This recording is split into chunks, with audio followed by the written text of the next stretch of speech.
ପିଲାମାନେ ଆଜି ଆମେ କ'ଣ ପଢ଼ିବା? ଟଙ୍କା ପଇସା ଚିହ୍ନିବା। ହଉ ଚାଲ ଟଙ୍କା ପଇସା ସବୁ ଆମେ ଚିହ୍ନିବା। ଆଗେ ସବୁ ଆମେ କେମିତିଆ କଏନ୍ ସବୁ ବ୍ୟବହାର କରୁଥିଲୁ, ଏବେ ତ ଆଉ ବ୍ୟବହାର କରନା। ଚାଲ ଆମେ ସବୁ ଦେଖିବା, ପଢ଼ିବା, ଟଙ୍କା ବି ଚିହ୍ନିବା। ଚାଲ ଆମେ ଏବେ ସବୁ ଚିହ୍ନିବା।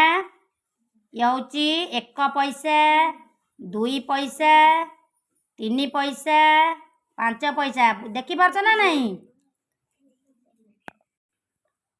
ତାପରେ ଇଏ ହେଲା 10 ପଇସା, 20 ପଇସା, ହେଲା କେତେ ପଇସା? 25 ପଇସା। ଜାଣିପାରୁଛ ନା? ଇଏ ହେଲା 50 ପଇସା। ଇଏ ହେଉଛି କେତେ? 1 ଟଙ୍କା। ଇଏ ହେଉଛି 2 ଟଙ୍କା।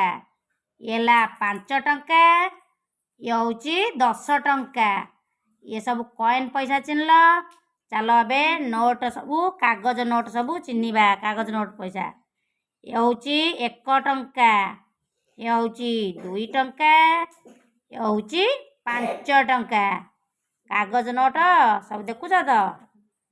ତାପରେ ଇଏ ହେଉଛି 10 ଟଙ୍କା।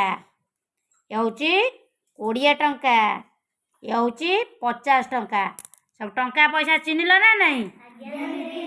ତାହେଲେ ଏବେ ମୁଁ ପଚାରୁଛି, କହିଲ 1 ଟଙ୍କା କେତେ ପଇସା? 100 ପଇସା। ଧନ୍ୟବାଦ। ତାହେଲେ କହିଲ 10 ଟଙ୍କା ହେବା ପାଇଁ କେତେଟା 5 ଟଙ୍କିଆ ନୋଟ୍ ଦରକାର?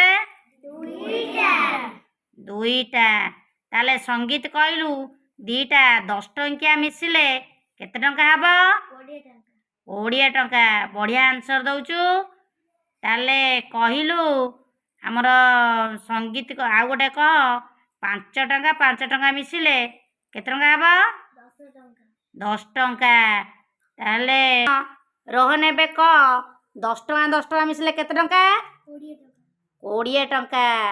ତାହେଲେ ପିହୁ କହିଲୁ ଟଙ୍କାଟେ ଟଙ୍କାଟେ ମିଶିଲେ କେତେ ଟଙ୍କା ହେବ? 2 ଟଙ୍କା। 2 ଟଙ୍କା। ତାପରେ ଆମର କହିଲୁ ସାରଥୀ କହିଲୁ 5 ଟଙ୍କାରେ 2 ଟଙ୍କା ମିଶିଲେ କେତେ ଟଙ୍କା ହେବ? 7 ଟଙ୍କା। ବଢ଼ିଆ ଆନ୍ସର ସବୁ ଦେଉଛ। ଟଙ୍କା ପଇସା ଚିହ୍ନିଲ ନା ନାହିଁ?